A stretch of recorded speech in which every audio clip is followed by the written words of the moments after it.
Hello everyone, it's Olivia, aka Story Minded, and I'm so sorry it's taken me so long to get back to making these videos. University has been crazy, and obviously now we have the coronavirus that is spreading everywhere. I thought more so now than ever it'd be a really good idea to try and get back to making some of these videos when I can. And seeing as my university has pretty much suspended my timetable for this week, I thought, right, I'm going to try where I can to continue these videos. Today I want to go through Kate. It's either Chopin or Chopin, I don't know how you pronounce her name. Her short story, The Story of an Hour, which is the last text I have to cover on the fictional anthology. I'm sorry if this video is not coherent as some of my others. I'm currently got a cold, which is just typical timing with everything going on, but you know, what can you do? So I apologise if my voice sounds a bit weird and stuff. But I'm going to try my best to get through this. Before I start the video, I just wanted to go over again something that I feel is really important. The idea of thoughts and feelings, which are kind of like the main focus, I guess, of these exams for the IGCSE. I think it's really important to remember that when you're reading a text, regardless of whether it's non-fiction or fiction, it's really important to consider how our feelings, or how a character's feelings even, are portrayed.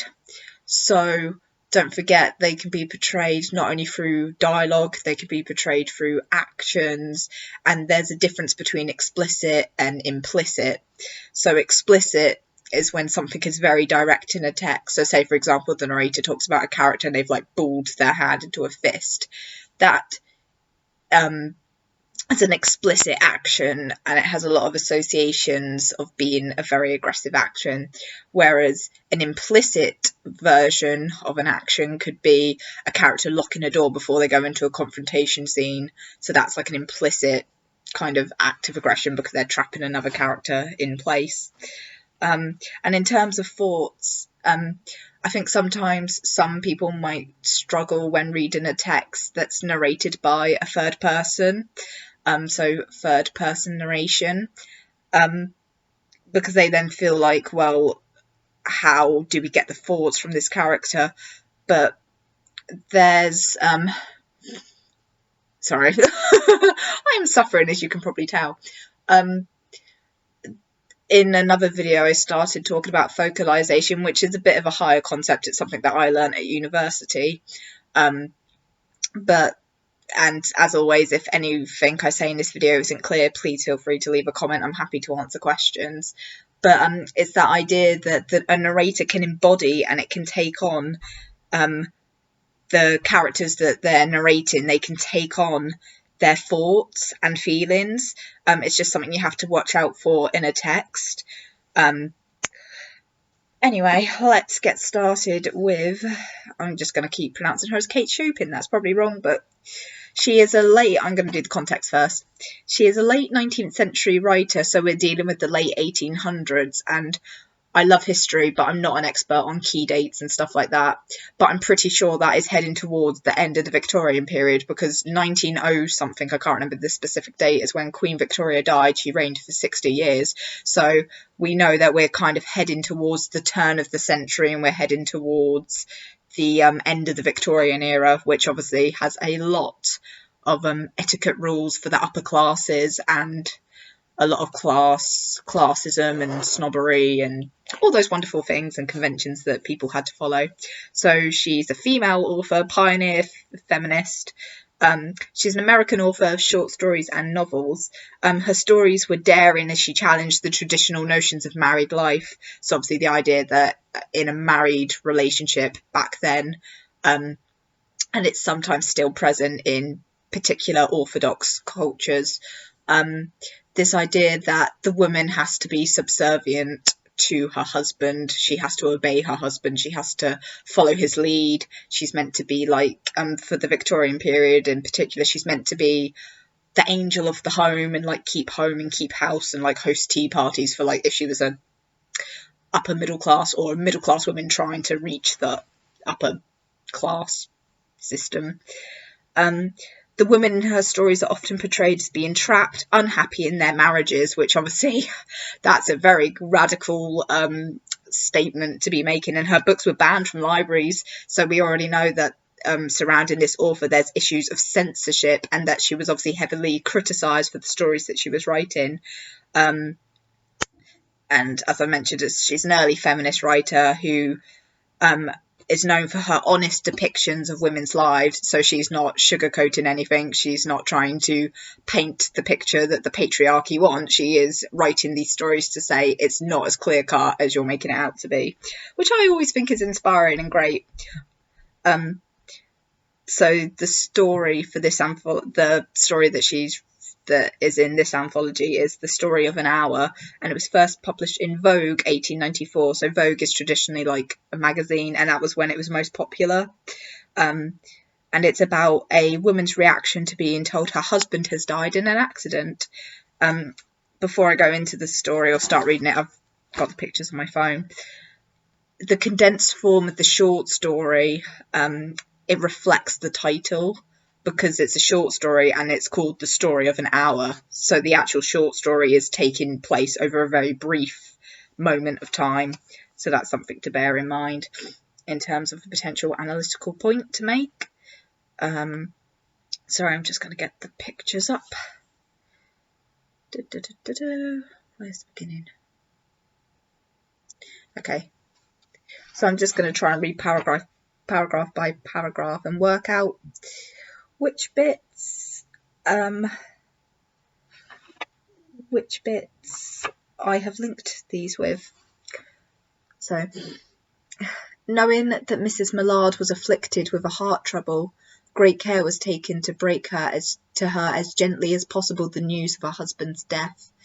It was her sister Josephine who told her, in broken sentences, veiled hints that revealed in half concealing her husband's friend Richards was there, too, near her. It was he who had been in the newspaper office when intelligence of the railroad disaster was received, with Brentley Mallard's name leading the list of killed. He had only taken the time to assure himself of its truth by a second telegram, and had hastened to forestall any less careful, less tender friend in bearing the sad message. So there's kind of the explicit description and the juxtaposition between violent verb afflicted and the adverb gently. So I'm kind of linking this, and this is why it's important that if you're studying literature, you try to, as much as you're able to, you try and access history, because it's the historical connotations and the historical context of this story that gives it such greater meaning and relevance. So this reminds me of this juxtaposition between how she's meant to be afflicted with a heart trouble, like this really violent verb, and then the adverb gently, they have to break the news gently to her, gently as possible. That relates to the 19th century view that women were often perceived as being emotionally fragile, and that ties in with issues such as mental health. So around this period, a lot of women were institutionalized, put in asylums, because of them developing what was perceived as hysteria. So obviously nowadays we know about like postpartum depression. When a woman gives birth, potentially sometimes some women end up developing depression from that. But back then, pretty much anything to do with depression, it wasn't known. It was perceived as hysteria, and women were meant to be hysterical. So that's kind of like the historical significance of that. I also wrote down, just for the name of mallard, a mallard is a duck, and they're the types of ducks that the male has like a very impressive dark green head and a white collar. And I don't know if I'm trying to read too much into that, but obviously the whole idea of like white collar jobs, so like wealthy jobs, and they're like business owners, and they're like upper class, and it's kind of like this idea that it's a very patriarchal world. But I might be reading too much into that, but I just thought that might be potentially interesting symbolism. But that's me just kind of, that was my brain just going places. So I think I'll read on further on.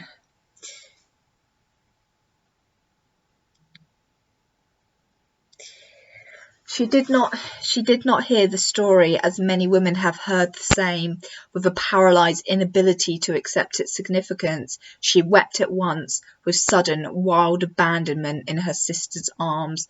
When the storm of grief had spent itself, she went away to her room alone. She would have no one follow her. I think that's really punchy and powerful. So obviously we're starting to see Mrs. Mallard is she's not conforming to societal norms, how she doesn't hear the story as other women would have done, and that comparison that she's allowing her emotions to take over her in the comfort of her sister with her family member. Talk about pauses. So obviously I can't show this to you, but this short story is full of commas, full of pauses, and I talk about how the structure represents the constraints of women discourse. So this comes later on. Her sister struggles to break the news. Prose description. There's no character dialogue like throughout this entire story, apart from a brief part where Mrs. Mallard speaks. I think it's Mrs. Mallard who speaks. Yeah. Apart from when she speaks, it's in the beginning, there's no character dialogue. It's all prose description, and there's male supervision. So there's the comparison that no emotion is expressed, and the difference in pace with the verb hastened. I don't think we got to that bit yet. There stood, facing the open window, a comfortable, roomy armchair. Into this she sank, pressed down by physical exhaustion that haunted her body and seemed to reach into her soul. There's a lot of spiritual language within this short story that you might want to consider. It's like a recurring theme. She could see in the open square before her house the tops of trees that were all aquiver with the new spring life. The delicious breath of rain was in the air. In the street below, a peddler was crying his wares. The notes of a distant song which someone was singing reached her faintly, and countless sparrows were twittering in the eaves. So you kind of got that contrast of like this kind of grief. Although, as you find out later on, she's not crying because she's grieving her husband. She's crying due to relief, and she's happy that he's dead. But spoilers. But it's that kind of contrast between like this very melancholy situation that's happening, and yet outside life is still continuing, life is still going on. There's still spring, the traditional idea of spring being it's all about birth and regeneration and new life, and yet you've got this contrast with this death that has supposedly occurred. So another point that I've talked about is paragraphs are constrained, the long sentences are broken pauses. There's a lot of description condensed into a single paragraph, and it's the unrestrained emotion at odds with the repetitive pauses. So imagine like it's almost like the character, they're gasping for breath, and distance is created through the omniscient narrator. So that's the third person narrator. They're focalising Mrs. Mallard's experience. The short, stubborn sentence of she would have no one follow her, which I read earlier on. I think actually what I'm going to do is I'm going to finish reading this out completely, and then I'll just talk about the parts that I've written down. I'm sorry it's not as clear as I usually try to make it. It's just I am kind of suffering myself right now, so I can relate to Mrs. Mallard a bit. There were patches of blue sky showing here and there through the clouds that had met and piled one above the other in the west facing her window.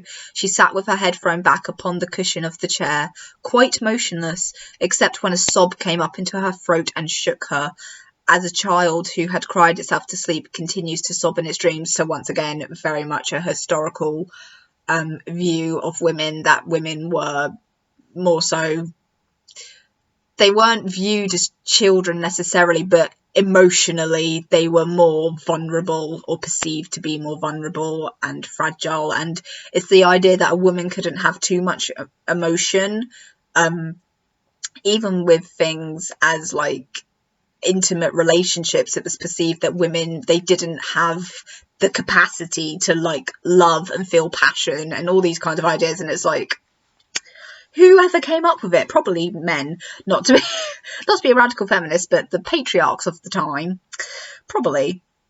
And it's silly, but that's what they believed. She sat, oh, sorry, I've already read that bit. She was young, with a fair, calm face, whose lines bespoke repression and even a certain strength. So this contrast I love, this idea that she's meant to be a young-faced person, and yet there's these lines. She's holding something back, and she has a certain strength. It's almost like a wisdom beyond her years, potentially. But now there was a dull stare in her eyes, whose gaze was fixed away off yonder on one of those patches of blue sky. It was not a glance of reflection, but rather indicated a suspension of intelligent thought. So that's an explicit, direct comment about the fact that she's having an intelligent thought. And once again, a historical representation of women is that women were not, they were, especially in upper class society, it was a bad thing to be seen as an intelligent woman because they were a threat to the patriarchy. They were a threat to control. They were also believed not to be, it was believed that they didn't need to be educated. And during the Victorian era, although we're heading towards the end of the Victorian era, so these beliefs are very much entrenched, there was this label given to intelligent women or women writers known as blue stockings, and that's when an upper class woman or a middle class woman was trying to educate herself. It was obviously some people would have been more accepting, but a lot of people would have condemned it and been like, you're a blue stocking, you're rising above your station and you're educating yourself in matters that are only meant to be for men and things like that. So it's really historically significant that Mrs. Mallard is having a suspension of intelligent thought. There's something inside her head that she can't necessarily express yet. There was something coming to her, and she was waiting for it, fearfully. What was it? She did not know. It was too subtle and elusive to name, but she felt it, creeping out of the sky, reaching towards her through the sounds, the scents, the colour that filled the air. Now her bosom rose and fell tumultuously. So that's like quite fast-paced and like anxious. She was beginning to recognise this thing that was approaching to possess her once again. So there's a lot of spiritual imagery and kind of spiritual connections in this story. And she was striving to beat it back with her will, as powerless as her two white slender hands would have been. When she abandoned herself, a little whispered word escaped her slightly parted lips. She said it over and over under her breath. Free, free, free. The vacant stare and the look of terror that had followed it went from her eyes. They stayed keen and bright. Her pulses beat fast, and the coursing blood warmed and relaxed every inch of her body. So that repetition of free is very significant, and that's revealing what her thought was, the fact that her husband is dead and now she is free. She did not stop to ask if it were or were not a monstrous joy that held her. Oh, I love that, sorry. That's a really lovely use of juxtaposition. A clear and exalted perception enabled her to dismiss the suggestion as trivial. She knew that she would weep again when she saw the kind, tender hands folded in death, the face that had never looked save with love upon her, fixed and grey and dead. So that's interesting, because it's kind of that had never looked save with love.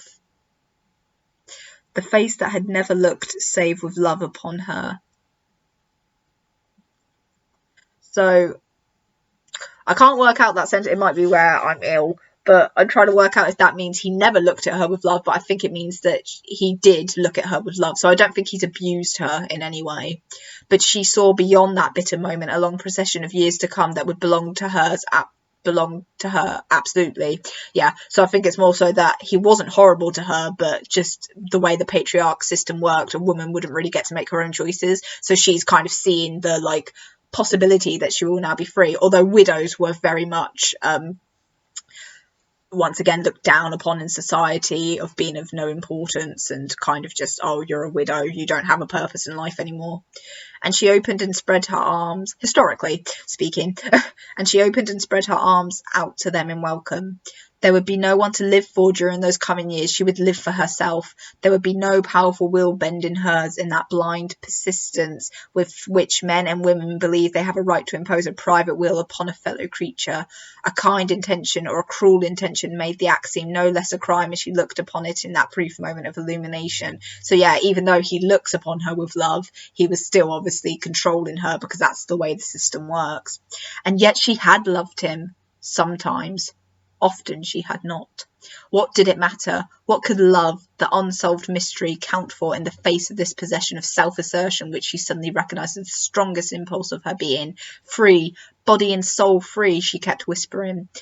Although interesting, even though she's whispering, it's use of exclamation mark. Josephine was kneeling before the closed door with her lips to the keyhole, imploring for admission. So that's like begging to have entry. Louise, open the door, I beg. Open the door. You will make yourself ill. What are you doing, Louise? For heaven's sake, open the door. So Josephine is very much the stereotypical historical woman of the time. She is getting very hysterical and emotional at the fact that her sister has locked the door. She needs some space, but her sister is like, no, you can't be alone. You're like, she's panicking. So she's the ideal representation of what a woman is meant to be, caring and emotional and emotionally fragile, and she thinks that her sister is going to make herself ill. So the whole hysteria idea. Go away. I am not making myself ill. No, she was drinking in a very elixir of life through that open window. Her fancy was running fancy, that's just archaic word for imagination, was running riot along those days ahead of her, spring days and summer days and all sorts of days that would be her own. She breathed a quick prayer that life might be long. It was only yesterday she had thought with a shudder that life might be long. Oh, so powerful. Sorry, I really love this story.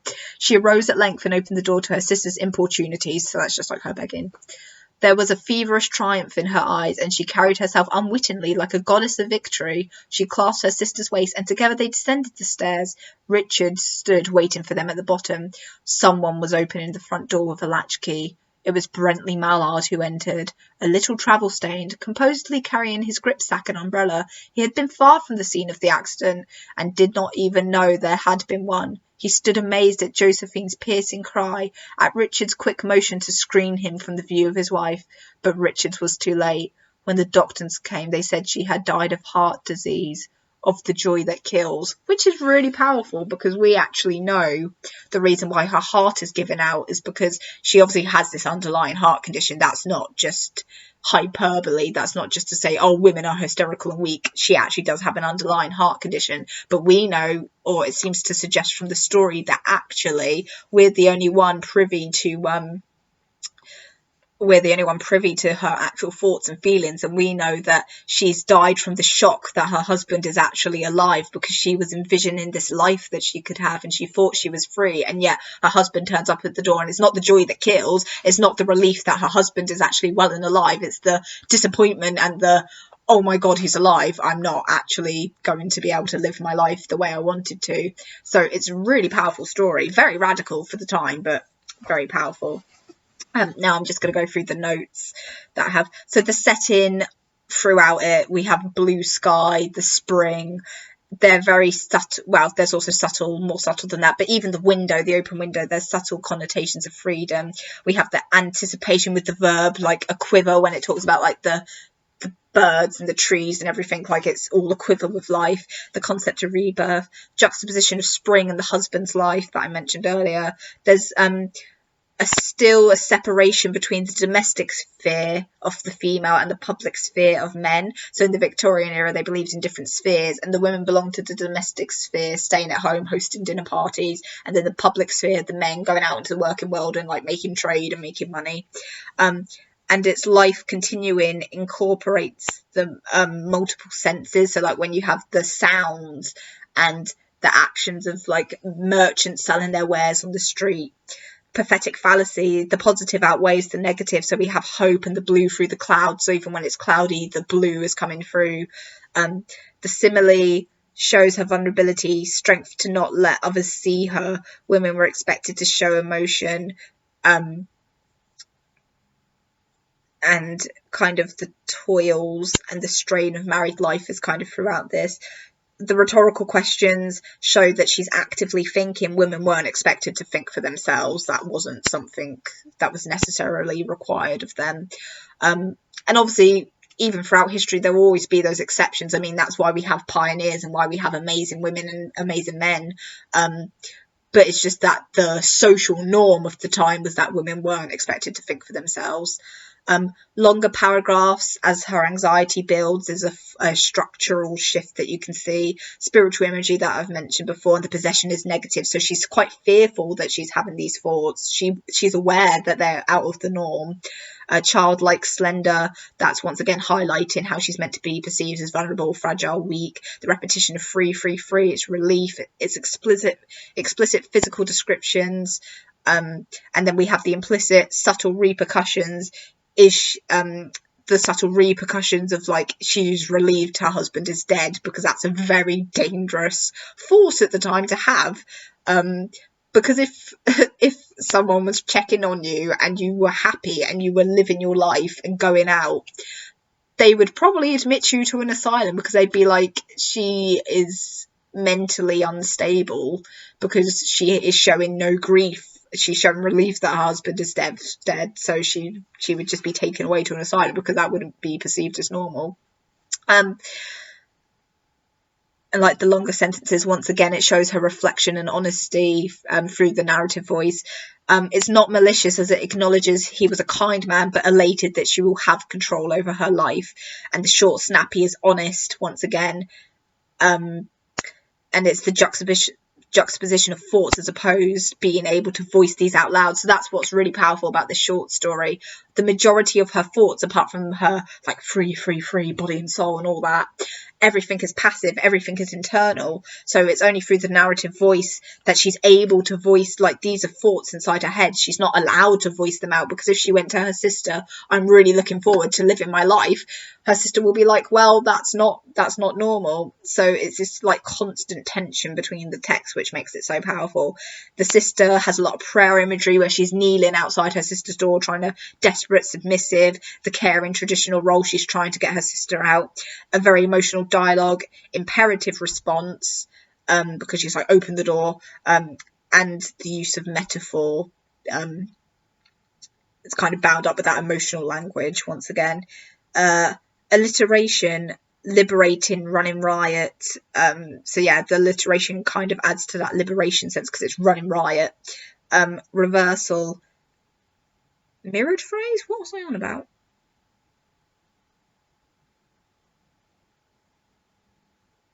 Oh, I think at some point there's a reversal of it, and it's like a mirrored phrase, so look out for, it's really important. Oh yeah, the bit where it's oh, I know what bit it's about. It's towards the end. Yeah, it's towards the end where it talks about the bit where it talks about how she prays that her life is going to be long, and it was like only yesterday that she fought with fear that her life was going to be long. That mirrored phrase is really powerful with the reversal, because it kind of really emphasises to us as readers that Mrs. Mallard, she was dreading life at one point, and now that her husband is dead, she thinks she's free. Connotations of other perceptions, so disease, the feverish triumph. So once again, this idea that what she's experienced at the time is not a social norm, and that she could be seen as insane. The bold goddess of victory, theology, that's like the goddess of victory, that's like classical mythology and stuff like that, which private education at this time, although there were some very rare exceptions, like you see with nurses and stuff, like Elizabeth Barrett Browning, although I think she might have been earlier, she was the first woman to kind of like get medically qualified as a doctor or a nurse even. But private education was predominantly reserved for men. Once again, that's a public sphere, it wasn't for women. And taking control of the verb clasped. Oh, and in terms of private education, like I'm talking about like upper society, because obviously young children in the Victorian period were educated, but the private education, like universities, the higher levels of education, that was just reserved for men, and the upper class. And then reserved masculine control, public sphere, male perception of women not being able to control their emotions. Readers know so like the ending, we know the real reason. Sorry, I went through that quite fast. This video is very long, but I hope this helps in some way. If if you have any questions, please feel free to comment below. And the next text that I'm going to do, because I already have notes for it, is going to be one of the non-fiction texts, A Passage to Africa by George Alighieri. So that'll be the first non-fiction text I'm going to cover. Anyway, I hope this helped. I hope everyone stays well, and thank you.